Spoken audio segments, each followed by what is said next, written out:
Welcome to MRCPology channel for quick review, understanding of the topics, and a stepwise approach to the PACES exam. In this video, we are explaining the different signs that may be picked up during inspection in the neurological examination. Myotonic grip is one of these important signs. When you identify it, you should think about what it means, how to confirm it, and which associated features to look for. Myotonic grip means delayed relaxation after a forceful hand contraction. The patient can produce a strong grip but cannot release it promptly. This occurs because of impaired muscle membrane repolarization and is classically associated with myotonic dystrophy. To demonstrate myotonic grip, ask the patient to squeeze your fingers firmly and then let go quickly. You may also notice it when shaking hands with the patient. The patient grips normally but opens the hand slowly, giving the impression that they cannot let go.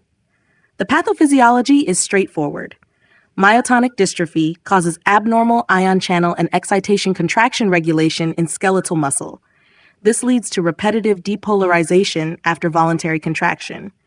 The muscle fibers remain contracted for longer than normal, so the patient cannot release the grip promptly. This is true myotonia. It is not weakness because the main problem is delayed relaxation rather than reduced muscle power. It is also not spasticity because spasticity is a velocity-dependent increase in tone caused by an upper motor neuron lesion. Myotonia often improves with repeated contractions. This is called the warm-up phenomenon.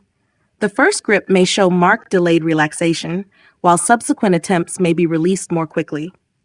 Once you identify myotonic grip, look for other features of myotonic dystrophy. These include distal muscle weakness, facial weakness, ptosis, temporal muscle wasting, frontal balding, cataracts, endocrine abnormalities, and percussion myotonia. Percussion myotonia can be demonstrated by tapping a muscle, commonly the thenar eminence. A prolonged contraction or sustained indentation supports the presence of myotonia. Cardiac conduction disease is another important association. It may be clinically silent, but can lead to significant arrhythmias. Therefore, myotonic dystrophy is not simply a muscle disorder. It is a multi-system condition. The diagnosis is based on clinical myotonia supported by electromyography. EMG shows characteristic waxing and waning myotonic discharges, often described as dive bomber potentials. Genetic testing confirms the type.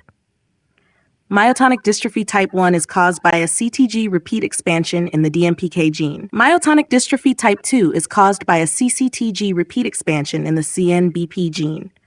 Management focuses on maintaining function and reducing systemic risk. Physiotherapy and occupational therapy help preserve mobility, hand function, and independence. Cardiac surveillance is essential.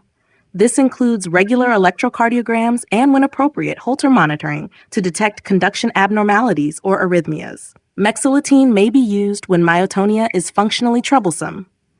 Cardiac assessment is important before and during treatment because mexiletine can affect cardiac conduction. Perioperative planning is also important. Drugs that worsen respiratory depression or cardiac risk should be used cautiously because patients may have respiratory muscle weakness, sleep-related breathing problems, and cardiac conduction disease. In PACES, you could say, this patient has myotonic grip, demonstrated by delayed relaxation following forceful hand contraction.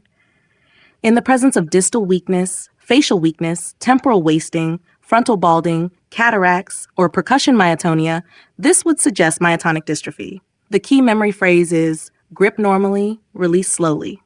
Do subscribe to the channel for further videos.